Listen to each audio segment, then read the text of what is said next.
میرے پیارے اسلامی بھائیوں اور بہنوں، رمضان آنے والا ہے، رحمتوں کا مہینہ، مغفرت کا مہینہ، جہنم سے آزادی کا مہینہ۔ لیکن ایک سوال خود سے پوچھیں، کیا ہم واقعی رمضان کے لیے تیار ہیں؟ ہر سال رمضان آتا ہے اور ہر سال چلا جاتا ہے۔ کچھ لوگ بدل جاتے ہیں اور کچھ ویسے کے ویسے رہ جاتے ہیں۔ فرق صرف ایک چیز کا ہوتا ہے، تیاری۔ اور اس تیاری کے لیے اللہ نے ہمیں ایک خاص مہینہ دیا ہے جس کا نام ہے ماہ شعبان۔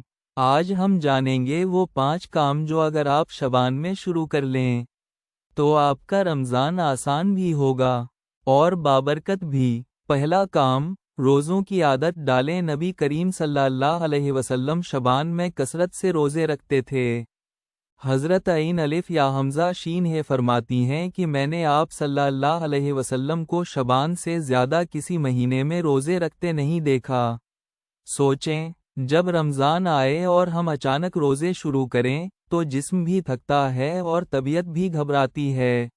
لیکن اگر ہم شعبان میں پیر، جمعرات کے روزے، ایام بیضا 13، 14، 15 کے روزے رکھنا شروع کر دیں تو جسم بھی عادی ہو جائے گا اور نفس بھی قابو میں آ جائے گا۔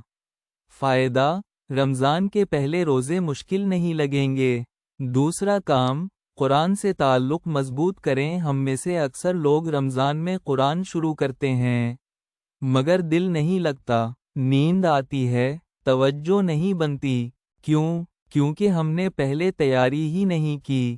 صحابہ کاف رے الف میم شعبان کو قرآن کا مہینہ کہا کرتے تھے۔ وہ رمضان سے پہلے ہی تلاوت بڑھا دیتے تھے۔ آپ آج سے شروع کریں، روز ایک صفحہ یا ایک رکوع یا کم از کم 10 منٹ تلاوت، تاکہ رمضان میں قرآن آپ کو اجنبی نہ لگے بلکہ دوست لگے۔ فائدہ، رمضان میں پورا قرآن پڑھنا آسان ہو جائے گا۔ تیسرا کام، گناہوں کو چھوڑنے کی مشق۔ رمضان میں ہم چاہتے ہیں نگاہیں پاک ہوں، زبان صاف ہو، دل نرم ہو، مگر اگر شعبان تک ہم جھوٹ بول رہے ہوں، گانے سن رہے ہوں، فضول ویڈیوز دیکھ رہے ہوں تو رمضان آتے ہی یہ سب چھوڑنا بہت مشکل ہو جاتا ہے۔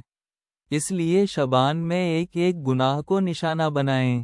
مثلاً، یا اللہ، میں شعبان میں جھوٹ چھوڑنے کی نیت کرتا ہوں، یا اللہ، میں فحشا مواد چھوڑنے کی کوشش کروں گا۔ فائدہ، رمضان میں گناہ چھوڑنا آسان ہو جائے گا۔ چوتھا کام، دل صاف کریں۔ حسد، بغض، کینہ ختم کریں۔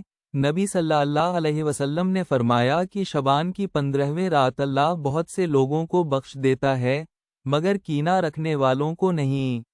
سوچیں، ہم نماز بھی پڑھیں، روزہ بھی رکھیں مگر دل میں نفرت ہو تو کیا فائدہ؟ شعبان میں یہ کام ضرور کریں۔ جس سے ناراض ہیں اسے معاف کریں، دل سے بددعا ختم کریں، رشتہ داروں سے صلح کریں۔ فائدہ، رمضان میں دعا جلد قبول ہوتی ہے جب دل صاف ہو۔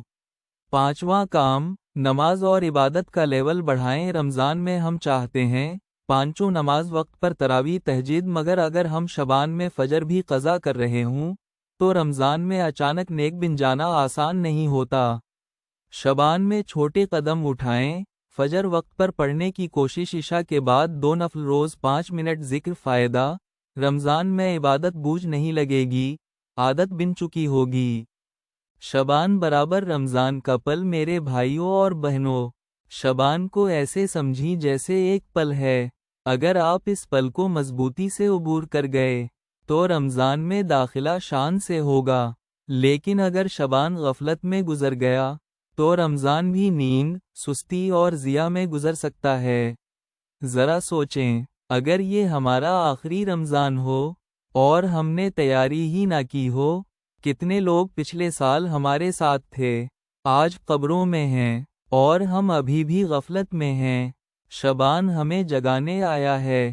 اختتامی دعا، یا اللہ، ہمیں شعبان کی قدر کرنے کی توفیق دے، ہمیں سچی توبہ نصیب فرما، ہمارے دلوں کو صاف کر دے، ہمیں رمضان تک ایمان اور صحت کے ساتھ پہنچا دے اور رمضان کو ہماری مغفرت کا ذریعہ بنا دے۔ آمین یا رب العالمین۔ اگر آپ چاہتے ہیں کہ اس رمضان آپ کی زندگی واقعی بدل جائے تو اس ویڈیو کو لائک کریں، شیئر کریں۔